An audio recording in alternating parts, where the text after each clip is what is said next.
तो साल था 2023। अभी कुछ ही महीने पहले की बात है। 2023 का वर्ल्ड कप शुरू होने को था और हम सभी टीमों का बारी बारी स्वॉट एनालिसिस कर रहे थे। एक दिन उनकी भी बारी आई। सच कहूं तो वर्ल्ड कप से ठीक पहले वो टीम साउथ अफ्रीका से हारी, फिर हमसे हारी और उन्हें देख करके नहीं लग रहा था कि दूर दूर तक इनका कोई चांस हो सकता है टॉप 4 में आने का। सब इनका मजाक उड़ा रहे थे। हमारे कई फैन ओवर कॉन्फिडेंस में थे, लेकिन हमने इनकी काबिलियत को कतई अंडररेट नहीं किया था। अपने एनालिसिस में एक बात कही थी कि अगर ये 120 पर 7 हो तो वहां से भी 290 बना सकते हैं, और वो सच हो गया। साथ ही ये वर्ल्ड कप भी जीत गए। तो हमारे स्वॉट एनालिसिस कभी व्यर्थ नहीं होते, इसलिए इन्हें हल्के में मत लिया कीजिए। यार वैसे ऑस्ट्रेलिया में कुछ बात तो है, तभी तो बार बार वर्ल्ड कप में इनसे चोट खाने के बावजूद हमारे कई दोस्त रिपीट पर भर भर के कमेंट करते हैं कि ऑस्ट्रेलिया का स्वॉट एनालिसिस कीजिए। तो लीजिए, आज हम हाजिर हैं 2024 T20 वर्ल्ड कप स्वॉट एनालिसिस के एपिसोड में, जहां बात होगी वर्ल्ड चैंपियंस की, साथ ही उन 2 डिसीजन, उन खामियों की जो कि इनका काल भी बन सकते हैं। तो स्क्वाड कुछ इस प्रकार है: Mitchell Marsh captain, Ashton Agar, Pat Cummins, Tim David, Nathan Ellis, Cameron Green, Josh Hazlewood, Travis Head, Josh Inglis wicket keeper, Glenn Maxwell, Mitchell Starc, Marcus Stoinis, Matthew Wade wicket keeper, David Warner, Adam Zampa. Reserve में है Jake Fraser McGurk और Matthew short.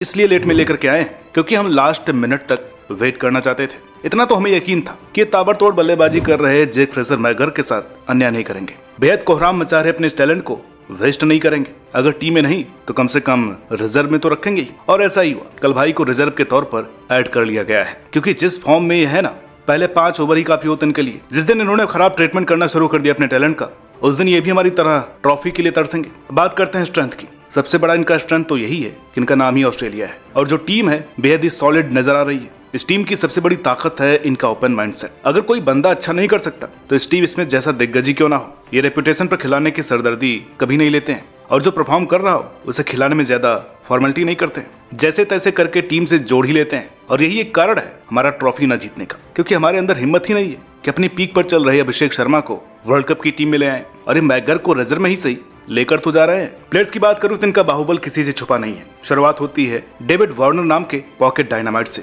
जो बिना warning ही पिटाई करते हैं। और Travis head ने जो हेड शॉट दिए ना, आज भी अहमदाबाद के पिच में नमी रहती है। 19 नवंबर से सूखी नहीं, वो ग्राउंड भी रोता है। जो इन्होंने किया था, इनकी अटैकिंग क्रिकेट का किसी के पास कोई जवाब नहीं है। ये देखते ही देखते गेम बदल दिया करते हैं। और फिर नंबर 3 पर कप्तान मिचेल मार्श। कप्तान से याद आया, आपको याद होगा कि पिछले साल हमें साइलेंट कराया था पैट कमिंस ने, लेकिन इसके बावजूद इन्होंने इंडिविजुअल ऑब्सेशन नहीं किया। ठीक है, ट्रॉफी जिताई, लेकिन उस चक्कर में मार्च के साथ अन्याय नहीं किया, जिसने कभी भी किसी आईसीसी इवेंट में कप्तानी नहीं की। हमारे यहाँ तो भाई एक बार किसी ने आईपीएल ट्रॉफी जीत ली, बस जनता लग गई उनके पैर धोकर के पीने में, उनके गुणगान करने में, रोहित को बाहर करके उन्हें कप्तान बनाने में। अपने यहाँ कप्तानी के क्लेश ही खत्म नहीं होते, कभी रोहित विराट के मुद्दे तो कभी पांड्या रोहित की कंट्रोवर्सी। खैर, टॉप 3 तो ताबड़तोड़ है ही, मगर मिडिल और लोअर ऑर्डर बैटिंग भी फायर है। ग्लेन मैक्सवेल, मार्कस स्टोइनिस और टिम डेविड की तिकड़ी इस वक्त बेहद घातक है विश्व क्रिकेट में। इनमें काबिलियत है कुछ ही गेंदों में मैच की दिशा दशा सब बदलने की। और सबसे शानदार बात तो ये है कि ये सभी बॉलिंग में भी माहिर हैं। कुल मिलाकर के कहूं तो टॉप 6 में 5 तो बॉलिंग में 7-8 ओवर कराने में सक्षम है, जो कि इनकी सबसे खास बात है। और अगर कोई टीम मानो इनका 5 विकेट लेकर के जल्दी अपनी मुट्ठी में समझे, तो फिर आते हैं मैथ्यू वेड, जिनसे किसी को कोई उम्मीद नहीं होती है, लेकिन जब ये चलते हैं तो उम्मीदों पर पानी फेर देते हैं। अब विश्वास ना हो तो शाहीन भाई से पूछ लेना। इनसे अच्छा ऑप्शन वैसे जॉश इंग्लिश है। आगे बढ़े तो बॉलिंग में भी पूरा दमखम है। अब पहले तो स्टार, कमिंस और हेजलवुड ही झेले नहीं जाते। पूरा आईपीएल स्टार की काफी बेइज्जती हो रही थी, लेकिन जैसे प्लेऑफ आया, भाई का असली रूप दिख गया। ऐसी यॉर्कर मारी और दिखा दिया कि हम बड़े मैच के दिग्गज हैं। कमिंस तो गेंद के साथ साथ बल्ले से भी बेस्ट हैं, जो कि बेहद उपयोगी रन बनाया करते हैं। रन की ऑफ कटर्स यूएसए की स्लोनेस पे रामबाण होगा किसी भी बैट्समैन को चित करने का। और अगर पेसर से बच गए तो ज़ैम्पा एगर के रूप में स्पिनर घेर लेते हैं। और तो और इनकी बॉलिंग अब बेहद तगड़ी हो चुकी है, क्योंकि इन्होंने slower ball master Nathan Ellis को भी मौका दिया है, जो कि बेहद ही कारगर साबित होंगे वेस्ट इंडीज और यूएसए की स्लोनेस पे। Perfect Trump card. ये टीम शूरवीरों से भरी पड़ी है, और इनमें कैमरन ग्रीन नाम का जियांट भी है, जो कि मिडिल ऑर्डर के अलावा बैटिंग और बॉलिंग दोनों में ओपनिंग भी कर सकता है। वीकनेस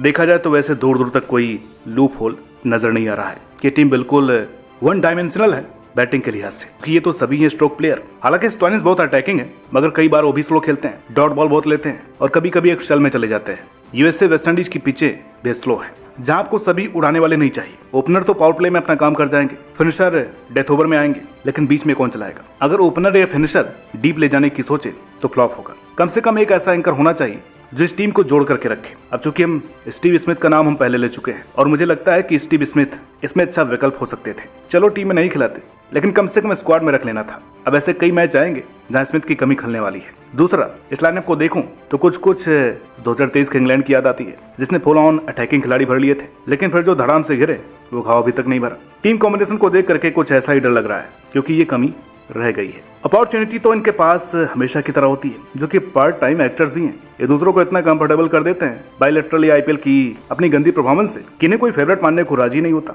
इस बार भी नहीं है। तो दिल से तो मुझे भी नहीं लग रहा कि जीत पाएंगे, लेकिन यही तो उनकी खासियत है, जो नहीं लगता वो यही करते हैं, तभी तो वर्ल्ड चैंपियन है। मौका है इनके पास 365 दिन के अंदर अंदर WTC final, ODI world cup और अब T20 वर्ल्ड कप जीत करके दुनिया हिला देने का। लेकिन खतरा इन पर कोलैप्स का भी मंडरा रहा है, क्योंकि मिडिल ओवर्स का फेज इनके लिए चिंता का विषय है। ऊपर से वर्ल्ड कप से ठीक पहले ट्रेविस हेड की ये कमजोरी सामने आना बहुत चुभेगा वर्ल्ड कप में।